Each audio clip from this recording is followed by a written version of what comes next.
Hello students, आज इस video में हम क्लास 10th मैथमेटिक्स एक्सरसाइज 3.6 के क्वेश्चन नंबर सेकंड का थर्ड पार्ट करेंगे, जिसमें कहा गया है कि रूही 300 किलोमीटर की दूरी पर स्थित अपने घर जाने के लिए कुछ दूरी रेलगाड़ी द्वारा तथा कुछ दूरी बस द्वारा तय करती है।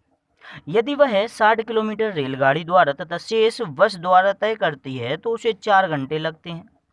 यदि वह 100 किलोमीटर रेलगाड़ी से तथा शेष बस से तय करे तो उसे 10 मिनट अधिक लगते हैं। रेलगाड़ी एवं बस की क्रमशः चाल ज्ञात कीजिए। तो प्रश्न में हमें जो ज्ञात करने के लिए कहा गया है हम उसी को यहाँ पे मानेंगे x और y। तो क्वेश्चन में कहा गया है कि रेलगाड़ी एवं बस की चाल ज्ञात कीजिए। तो माना रेलगाड़ी की चाल बराबर ले ली गई x और बस की चाल बराबर ले ली गई y। ऐसा हमने प्रश्न में मान लिया। अब जैसा क्वेश्चन में कहा गया था कि रूही 300 किलोमीटर दूरी पर स्थित अपने घर जाने के लिए कुछ दूरी रेलगाड़ी द्वारा तथा कुछ दूरी बस द्वारा तय करती है। यदि वह 60 किलोमीटर रेलगाड़ी द्वारा तथा शेष बस द्वारा तय करती है तो उसे 4 घंटे लगते हैं। तो जैसा कि हमें ज्ञात हो रहा है कि रेलगाड़ी द्वारा पहली बार में 60 किलोमीटर की दूरी तय की गई, तो 60 किलोमीटर की दूरी रेलगाड़ी द्वारा तय करने में कितना समय लगा होगा, सबसे पहले हमने ये पता लगा लिया। लिखा गया 60 किलोमीटर रेलगाड़ी द्वारा जाने में लगा समय।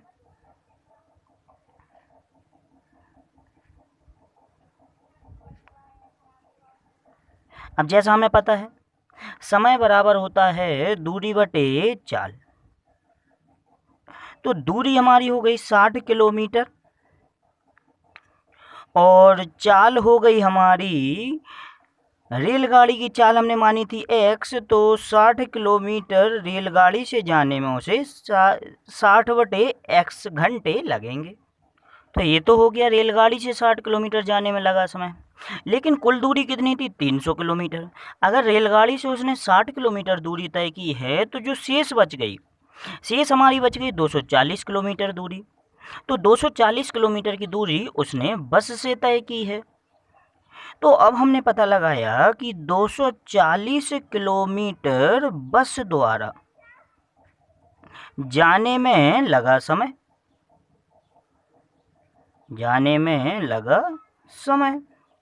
फिर से वही सूत्र लग जाएगा हमारा, समय बराबर होता है दूरी बटे चाल। लेकिन इस बार जो दूरी है वो कितनी है? 240 बटे, जा किससे रही है? बस से। तो बस की चाल हमने कितनी मानी थी? y। तो 240 बटे y। ये हो गया बस से जाने में लगा समय। तब प्रश्न के अनुसार कि 60 किलोमीटर बस से और 60 किलोमीटर रेलगाड़ी से और 240 बस से यात्रा करने में उसे कुल कितने घंटे लग रहे हैं? 4 घंटे लग रहे हैं। तब ये जो हमारा रेलगाड़ी का समय आया 60 बटे x और जो हमारा बस का समय आया 240 बटे y, इन दोनों का जो योग होगा वो किसके बराबर होगा? 4 घंटे के। क्योंकि रेलगाड़ी और बस द्वारा जाने में 300 किलोमीटर जाने में कुल समय ले रहा है 4 घंटे। तो लिख लिया गया, चूंकि 60 किलोमीटर रेलगाड़ी द्वारा व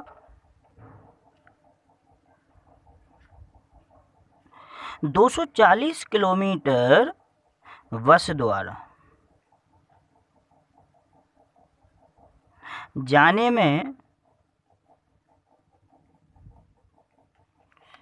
कुल 4 घंटे लगते हैं।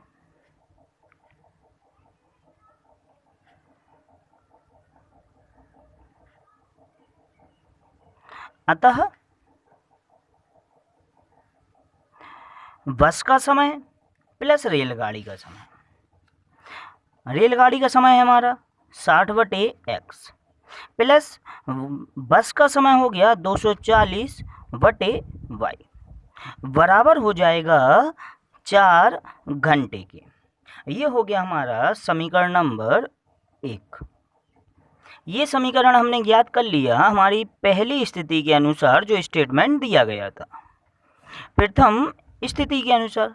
अब आगे क्वेश्चन में ऐसा भी कहा गया है कि यदि वह 100 किलोमीटर रेलगाड़ी से तथा शेष जो 200 किलोमीटर की यात्रा बच रही है वह किससे चले, बस से, तो उसे कितने 10 मिनट अधिक लगते हैं। तो पता लगाते हैं हम कि 100 किलोमीटर रेलगाड़ी से जाने में कितना समय लगा। इस बार लिखा गया 100 किलोमीटर रेलगाड़ी द्वारा जाने में लगा समय।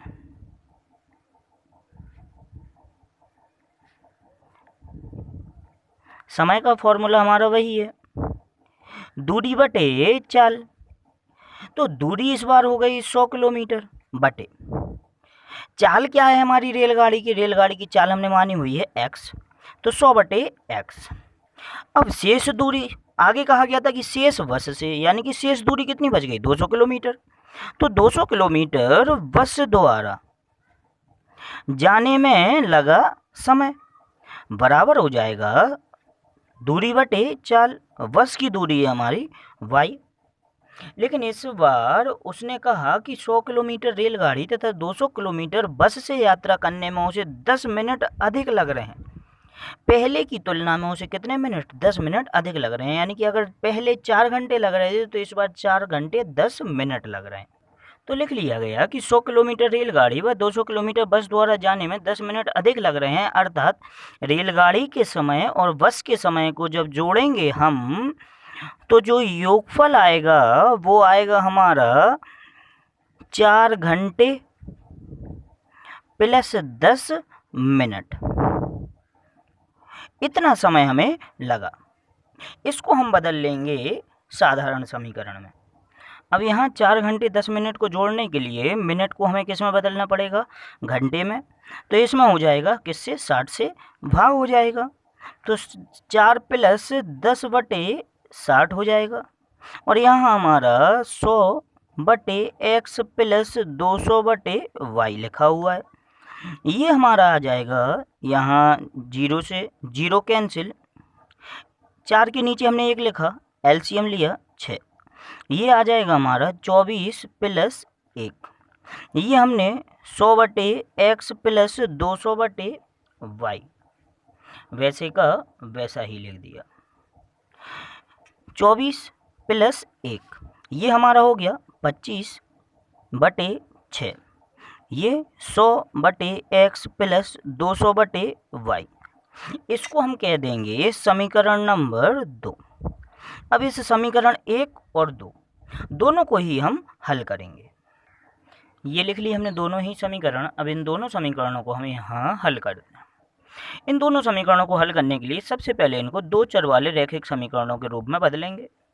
लिखा गया माना 1/x बराबर a और 1/y बराबर ले लिया b। जैसा हम पहले बता चुके हैं कि 60/x को हम क्या लिखा हुआ मान सकते हैं, 60 इंटू 1/x। 1/x हमने प्रतिस्थापित कर दिया a से, तो ये हमारा बन जाएगा 60 इंटू a, जिसको हम क्या लिखेंगे 60a।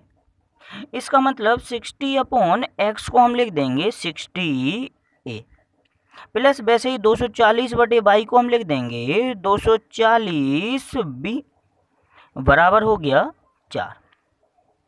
ये हो जाएगा हमारा समीकरण नंबर 3। वैसे ही अगला समीकरण हमारा 100/x ये बन जाएगा हमारा 100a प्लस ये आपका 200/y ये बन जाएगा हमारा 200b बराबर 25/6। यहाँ 6 का कैंची गुणा हो जाएगा, ये हमारा हो जाएगा 600a प्लस 1200b बराबर 25। इसको हम कह देंगे समीकरण नंबर 4। अब इन दोनों ही समीकरणों को विलोपन, प्रतिस्थापन या वज्र गुणन किसी भी एक विधि से हम हल कर लेंगे।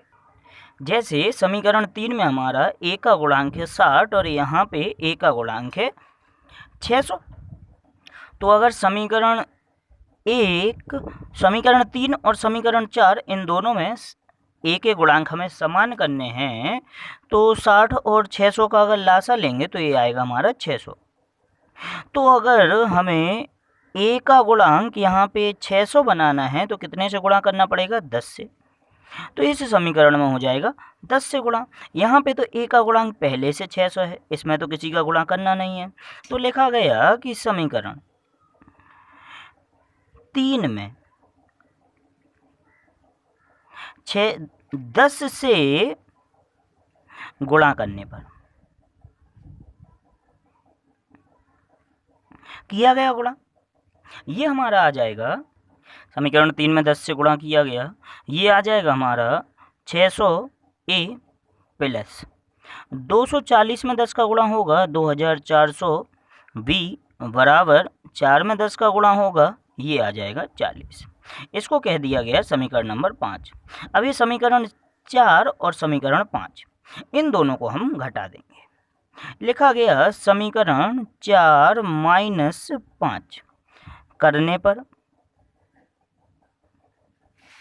समीकरण 4 है हमारा 600a प्लस 1200b बराबर 25 और समीकरण 5 है हमारा 600a प्लस 2400b बराबर 40। दोनों को घटाएंगे, नीचे वाले समीकरण के चिन्ह बदलेंगे, माइनस, ये भी माइनस, ये भी माइनस। यहाँ 600a से 600a कैंसिल, बचा ये दोनों, ये आपकी 1200b और यहाँ 2400b।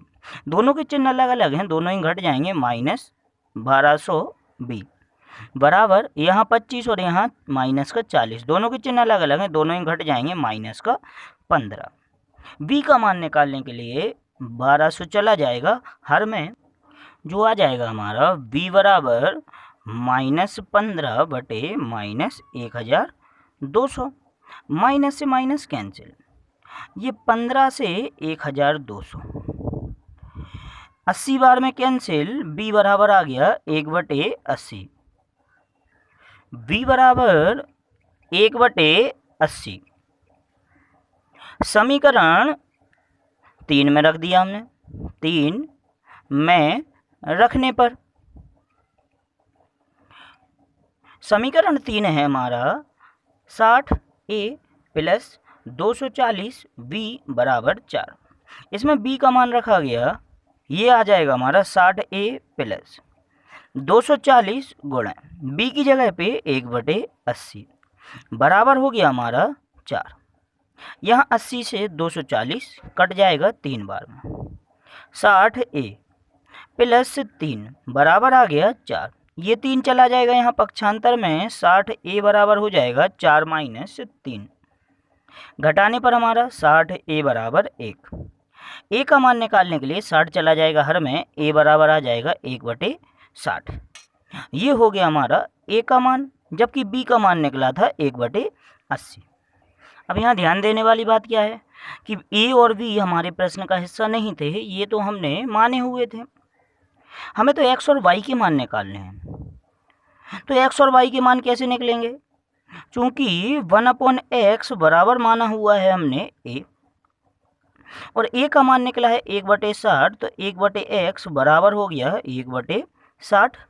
समीकरण के दोनों पक्षों को हम पलट देंगे, 1/x को पलटने पर x और 1/60 को पलटने पर ये बन जाएगा 60। x हमने किसको माना था? x हमने माना हुआ था यहाँ पे रेलगाड़ी की चाल को। तो रेलगाड़ी की चाल निकली हमारी 60 किलोमीटर प्रति घंटा। वैसे ही y का मान निकालने के लिए हमने लिखा, चूंकि 1/y बराबर माना हुआ है v के और v का मान निकला है हमारा 1/80, तो 1/y बराबर हो जाएगा, v के स्थान पर हमने 1/80 लिख दिया। समीकरण के दोनों पक्षों को हमने पलट दिया, y बराबर हो जाएगा 80। 80 हमने माना हुआ है बस की चाल को, तो बस की चाल हमारी आ गई 80 किलोमीटर प्रति घंटा। जबकि रेलगाड़ी की चाल आ रही है 60 किलोमीटर प्रति घंटा।